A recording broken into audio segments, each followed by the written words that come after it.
Hello, everybody, and welcome back to another updated 2020 U.S. Senate map. It's been a few weeks since I last updated this, similarly to the presidential election map, which I just posted a few days ago. If you haven't already seen that, go check it out. It'll pop up in the top right of your screen right now. But without further ado, let's get right into this updated U.S. Senate prediction.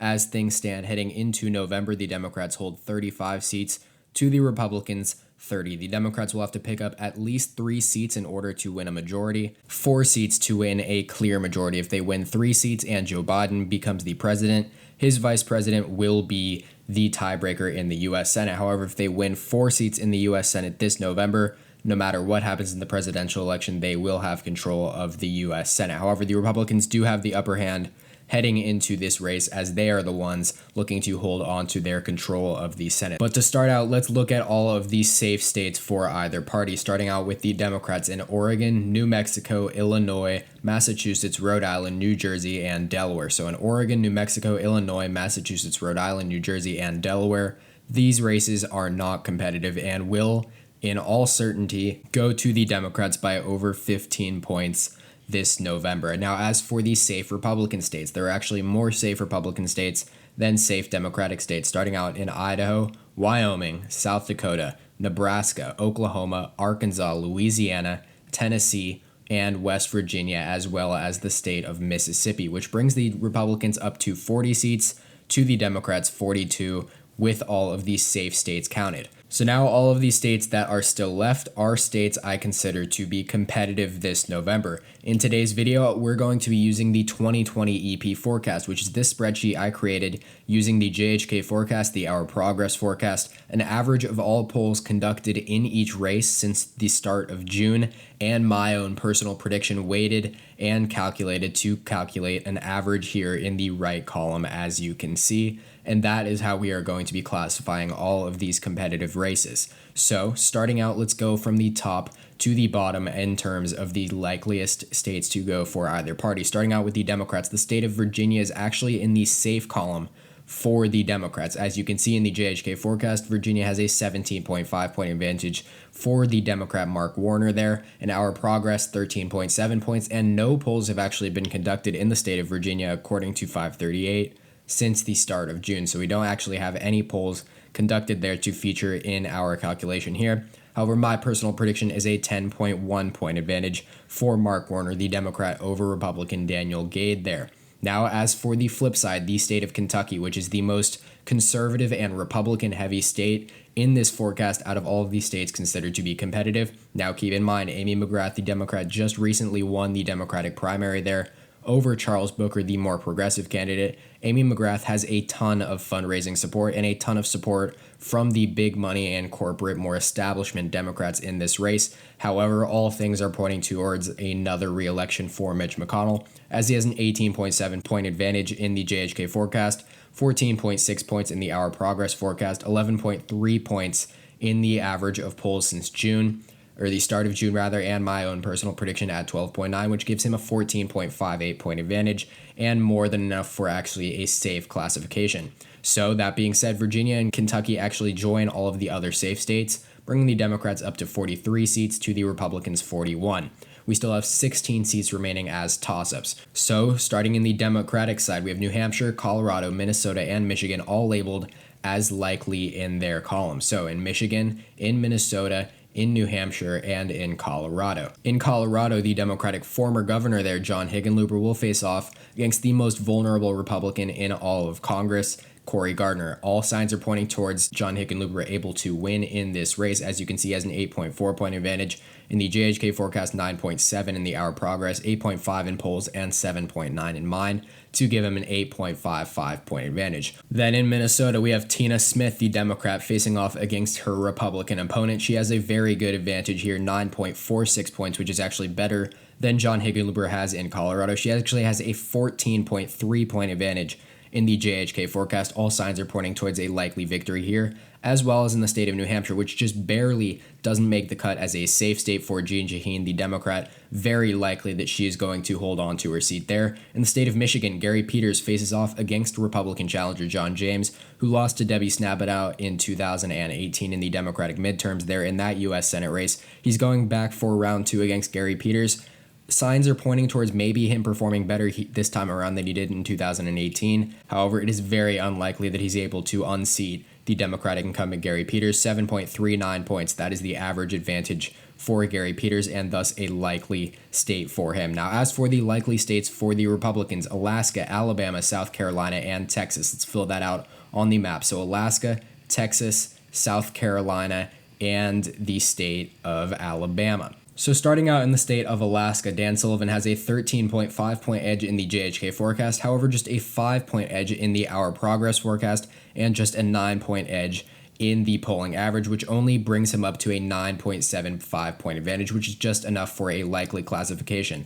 That being said, not a lot of data has been conducted in the state of Alaska, just 2 polls since the start of June, both not necessarily by extremely credible polling organizations. That being said, still, Alaska is a competitive state this November. Now, that could still change, and we could see Alaska shift more into the safe column, as it typically does in presidential election years. In the state of Alabama, we have Doug Jones, the Democratic incumbent, who defeated Roy Moore in that special election in the state of Alabama. However, he is by far the most vulnerable Democrat in all of Congress and is very unlikely to be able to hold on to his seat there. This is a race that Democrats have almost all but given up on, as Tommy Tuberville, who just defeated Jeff Sessions in that Republican primary, has a 9.43 point advantage in this forecast. As for the state of South Carolina, another state that Democrats aren't necessarily hopeful they can win this November, Lindsey Graham, the Republican incumbent, although they would absolutely love to be able to unseat Lindsey Graham, Jamie Harrison, the Democrat, doesn't look particularly strong overall. Lindsey Graham does only have a 4.3 point advantage right now in polling average, but I don't think that will necessarily stick as we head into the coming months.